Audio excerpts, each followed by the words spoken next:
Hey, how's everybody doing? Um, I've been going through a lot of stuff in my life and uh, recently found Jesus. Uh, I know that may turn some people off and may make people praise, hallelujah to the Lord. But either way, I just am here to share my story. Sorry, I'll be looking down. I got some notes. I just don't want to get lost. I want to make sure that I get everything out that I'm wanting to say. You know, something that's popular to say on social media right now, something that I've seen a lot is I don't know who needs to hear this, but that's exactly what this is. I just recently found or learned the power of a testimony, and just recently got baptized, and we'll be talking about that.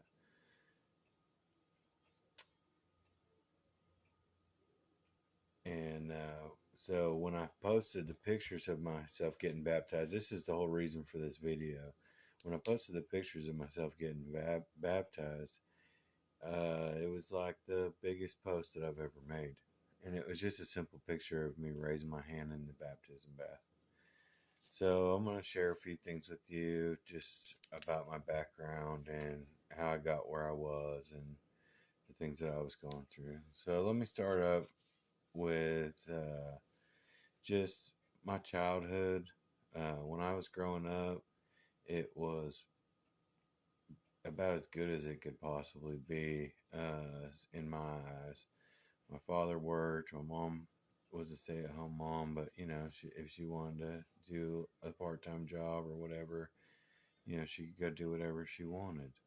Uh, Someone else may see it as different, but I kind of I thought of it like the Cleavers, Leave It to Beaver.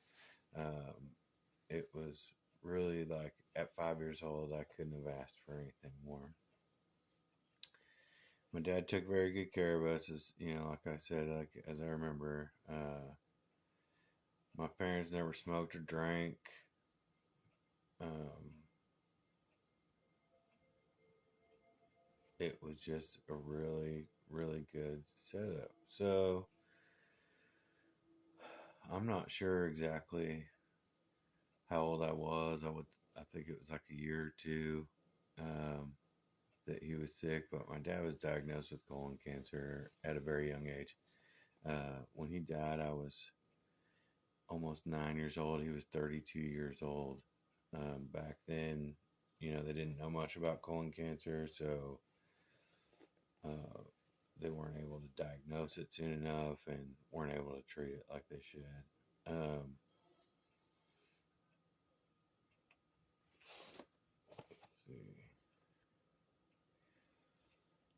as you can imagine, it caused a lot of stress on my mom. She had to stay pretty busy trying to support my sister and I. I'm pretty sure it was my sister was one. It was right after my sister's first birthday when it happened, and it took its toll on all of us, in different ways. Um, so as far as on my journey, I'm gonna fast forward till I was about 15, 16 years old. I started to run with some bad kids and started staying out all night at a pretty young age. Didn't take too long for me to start experimenting with a little bit of drugs and alcohol. And at first, I didn't really want it. I had the DARE program, and you know, people. I had people in my family that I saw and struggling with alcohol and stuff, and I didn't want to go that route. But the people that I was hanging out with peer pressured me into it. Like, oh, it's not that bad. Come on, try it. And sooner or later, I gave in. And things like weed weren't, in my eyes, as bad as what their program and other sources had told me, So when I tried it, I was like, oh, this ain't so bad. So, you know, I quickly slipped into trying other things and drinking quite a bit. Uh, By the time I was 22, I tried many different drugs. I couldn't even really tell you what all I tried, which is a little bit embarrassing. But I tried quite a bit of different things, and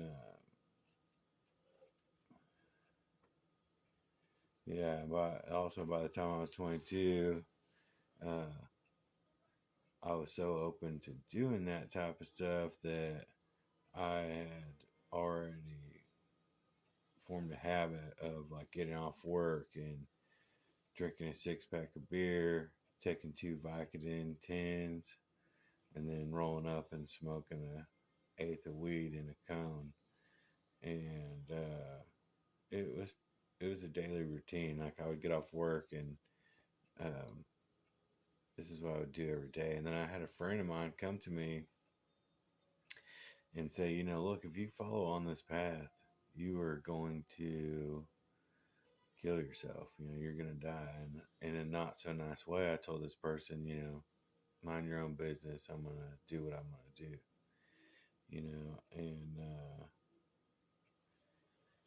and I had to go back just recently and apologize to this person. And, I was so bad at that time that it was a pretty normal thing for me to get blackout drunk. Like, uh, when I started turning my life around just recently and I really looked back to it, I couldn't even tell you how many times I've been blackout drunk. Uh, 20, 30, maybe more. I don't know. So, I am starting to realize by the grace of God that, He must have a bigger plan for me because I was able to build some sort of life. I was able to buy a house. I was able to maintain. People around me either partied with me or they didn't know that I partied, you know, and, I was able to move to Arkansas, get away from California, which lightened up a little bit on my addiction, but I was still, when I first got here, I was still drinking and taking pills and smoking on a regular basis. Like, got to the point where I did thankfully kick the pills. I realized that that was a pretty bad thing, and I was able to kick the pills, but still smoking pot every day and drinking quite often, and still every once in a while getting blackout drunk. My therapist made me realize that is really, really bad thing. So for people that don't know, I'm a binge drinker. A binge drinker is a form of alcoholism. A lot of people like to think that it's, because you're not drinking every day, that it isn't that big of a deal. But the problem with binge drinking is you get an amount of alcohol and you're going to drink until you either can't drink anymore or until the alcohol is gone. The problem with that is it's a very deadly form of alcoholism because your body's not used to having that. Like daily alcoholic will build a tolerance, but I would drink like an outrageous amount like of alcohol until basically I would be alcohol poisoning every time. You know. So as you can imagine, this created some tension in my family between me and my wife and such, and I don't want to go into detail like exactly what happened between me and my wife. That's just personal. But things did get pretty bad, and at the same time, I'm smoking weed every day, multiple times a day, and as a society, we like to think that weed's not that bad. It's not as intoxicating as alcohol, so everybody thinks, oh, weed's not as harmful as alcohol. It doesn't make people violent. It doesn't, the only thing that somebody's going to put a hurting on is the refrigerator. You know what I mean? That's all the things that people would say about weed. You know, but what people don't talk about is when you use weed every day, like I did, it can make you like uh, pull away from the rest of the world. It makes you overthink things, makes you turn things in your head into something that maybe they really aren't. The problem, that the big super problem for me is that it makes me really reclusive. So it pulls me away from doing the things that I could have done. And on top of that, I have a dirty drug test. So I can't get jobs that, say like the nuclear plant or factory jobs that pay good and have good benefits. I could never do anything like that, even though I'm talented and have, with my hands and have skills, mechanical skills, abilities. I couldn't go out and be up to my full potential because of my pot habit. Um, and that's the other thing too about pot is like there may be some people out there that can take a hit once a month, and be satisfied with that, but that's not me, man. Like I tell people this all the time. If I buy a bag or if I smoked a joint with somebody today, I'm gonna buy a bag tomorrow. And then in a week or two, I'm gonna be right back to smoking every day, a couple times a day. Uh, it's kind of embarrassing, but towards the end there, I was like eating 100 milligram gummies, 200 milligram gummies, smoking wax and concentrates, and 3 to 10 joints in a day. Um, so many things started to kind of fall apart, and when things started falling apart between me and my wife, I felt like I had no idea of why that was happening, and I was completely lost. My wife and I split up. uh, I had to quit smoking for legal reasons, um, but I was struggling with it, and I just felt so lost. The only thing I needed to do was turn to the church. I've been in church, in and out of church my whole life. Thank goodness I was there as a child and learned the stories of Jesus, and knew that that was a place that I could go for help. It's hard to get counseling right now. It's hard. Like I got into therapy, but it took months to get into therapy. It's not like you can just go get a therapist if you're struggling. So I was lost. I was hurting. So I started going to church in Russellville, Arkansas. Went to a church called New Life. The pastor there is Mark. Mark was the first person that offered me help. He didn't want anything from me. He told me, he tried to do a little bit of counseling with me and my wife. At that point, we were struggling so hard that we couldn't even really be in the same room. He did tell me, even as bad as it is, don't give up. Like never say never. God can restore all things. Like don't give up on this. And so I just started going to church every Sunday at New Life. And a few weeks in, I'm like trying to quit smoking pot, and I'm still struggling with that. Well, Caleb, Mark's son, gets up on the stage, and he's at the pulpit, he's preaching, sounds good, whatever. Then he starts talking about his struggles with weed. I'm like, okay, there's somebody preaching at a church, and he's talking about how he struggled with weed. And it just, at the time, I didn't know about testimonies and how strong they could be. And it just really touched my heart. So after the service, I hunted Caleb down, and I was just like, oh, and I got a note here that I want to point out too. He said, even though, he was preaching about it, even though it makes his parents cringe. So I was just taken aback by that he would, just talk about that openly in front of people. I was so embarrassed about, my struggles. So I went up to him and I was like, man, thank you so much for talking about that. That's what I'm going through. And it means so much to me that you would talk about that. And the advice that he gave me that day is what changed my life. Um, he said, be available. Be available for God. Make yourself available for God. You do that, and you're not going to have time for all the other stuff. So,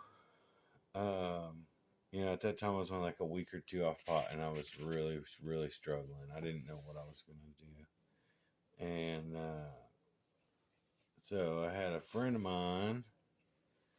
I'll tag him. I'm not going to mention his name in the video, but I will tag him. I had a friend of mine that invited me to another church, Pleasant Grove Assembly of God in Dover, Arkansas.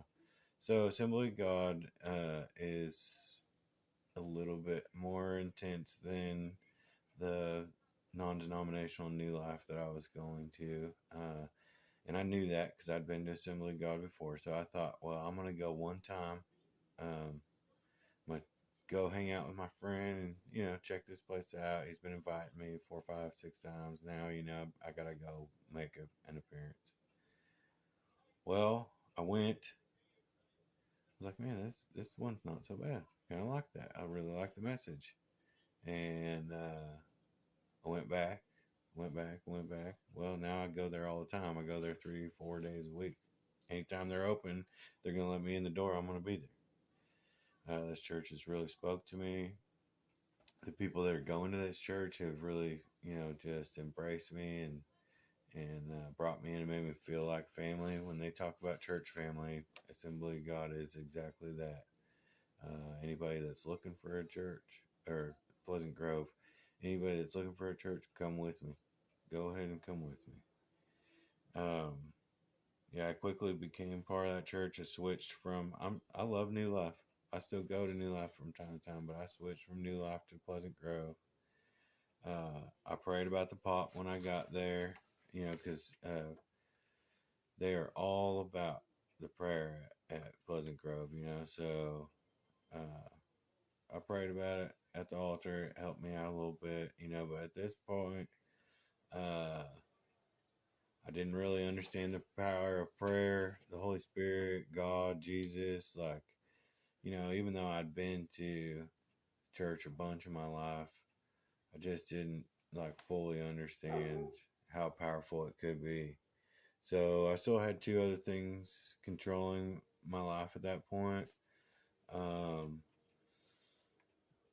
Now that I was off the pot, like I was starting to crave alcohol more and more. I wasn't drinking all the time, but I wanted it. I just wanted it, and I would give in every, few weeks. I would, have a couple beers. I'd only buy enough to get a buzz because I was scared to buy any more than that. And the other thing that I was struggling with was with porn.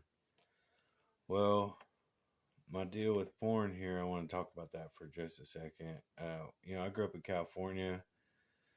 It was not really looked down upon out there, like everybody knew that we were going to the strip clubs when we turned 18. I wore Hustler t-shirts, like, that was my favorite thing to wear. Nobody ever really said, hey man, you need to not do that. It's not okay. Like culturally it's kind of acceptable out there. So I didn't realize like how much of a problem it was. Well, I started reading my Bible. Oh, yeah. No, I was so okay. I do want to make a point to mention this too. I was so okay with porn that there was at one time when I actually went and talked to a guy that made movies to talk to him about getting in the industry. I'm so thankful that I didn't go down that road because, I know that ruins a lot of people's lives. So being in the church, starting to read my Bible, starting to pray, I'd be listening to the words that Jesus spoke in the gospel, Matthew, Mark, Luke, and John. And even though he's talking about, other things, it just made me start thinking, like, in my heart, I was like, man, this wanting to drink on the weekends and, get, uh, watching porn and stuff like that is not okay, man, and it's legal. Yeah, maybe it's legal, but it's just not okay. It's not good for my heart. It's not good for my relationships. It's not, it's just not good for my brain. So I went to the altar at Pleasant Grove and I prayed about it, like they talk about God, Jesus being able to take things out of your life. Just come up and pray about it. And I was one of those people that was very skeptical. I thought, how, how could that really happen, I went up there and did a simple prayer. Lord, please take these, two afflictions out of my life, alcohol and porn. Like, I don't need these things anymore. Please just take them away from me. That was it. In your name I pray, amen. I stood up, I started praying on other people, and just, I told them that night that I was like ready to get baptized. And, I just didn't know what else to do. I didn't know how else to stop those cravings. And I didn't think much about it for a couple days. It was a couple days later when I realized that the cravings were gone after that. Those things were gone out of my life. Now, that was like a month ago. And uh, I haven't had the cravings since. They have left. And praise the Lord. I mean, it's just so amazing. Um,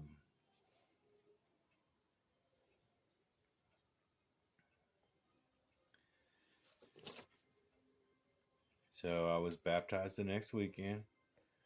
And something I want to talk about on my baptism.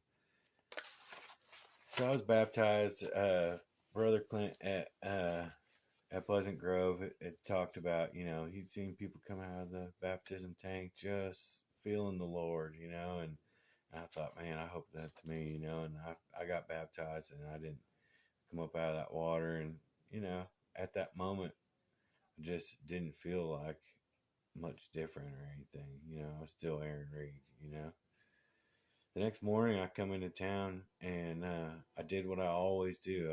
I started pumping, when I go to get gas, I started pumping gas and with my debit card, and I go in and I got, don't hate on me for this, I got a soda and a donut was what I was getting for breakfast, okay?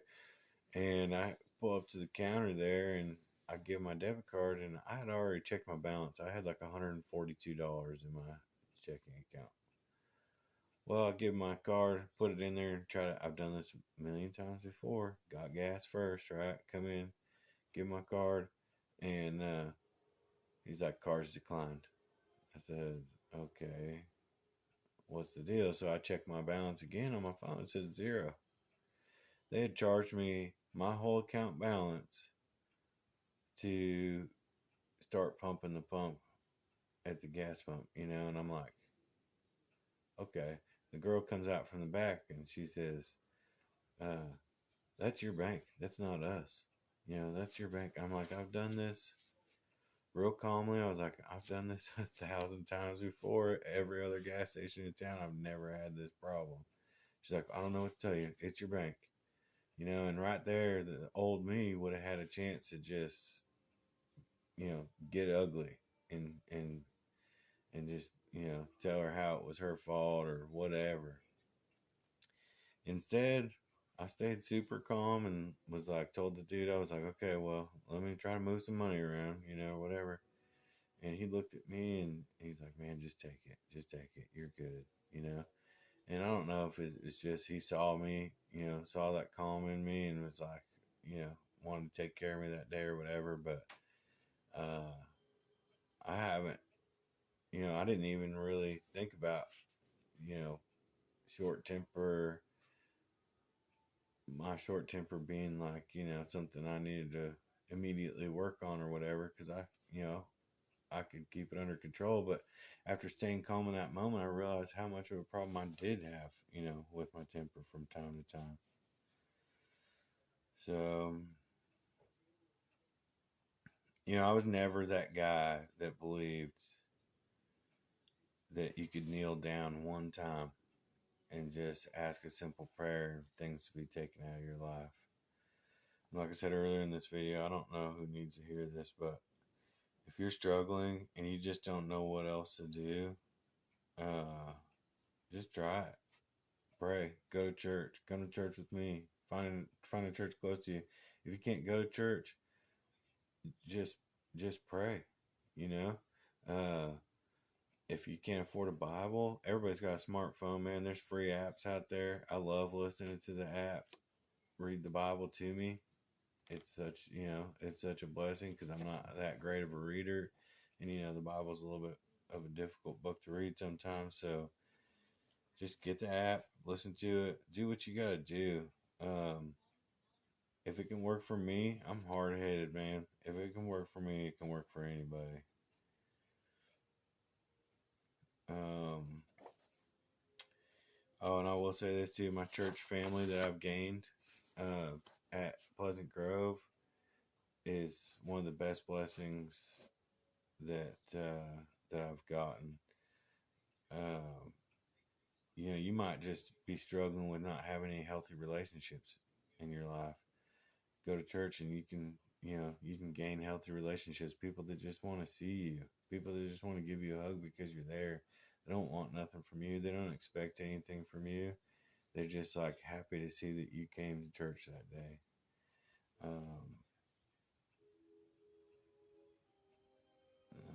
Let's see.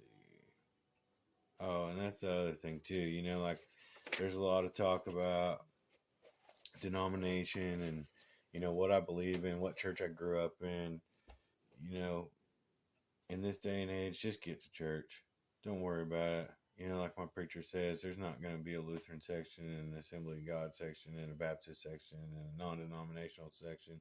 We're all looking to go to the same place, man. We're all trying to follow Jesus and get to heaven. So, you know, just go. I honestly think that I do want to say this too. Um, my wife and I are trying to work things out. She's been going to church. I've been going to church. We've both been praying about it. We're getting together and like talking about some of the things that we would normally just really fight bad about. And, it's helping us get our emotions under control. So I know this video is a lengthy video. If you watched it all the way to the end, I really appreciate it. Um, I hope you guys have a wonderful and blessed day. And yeah, that's my story. I love you guys. Thanks.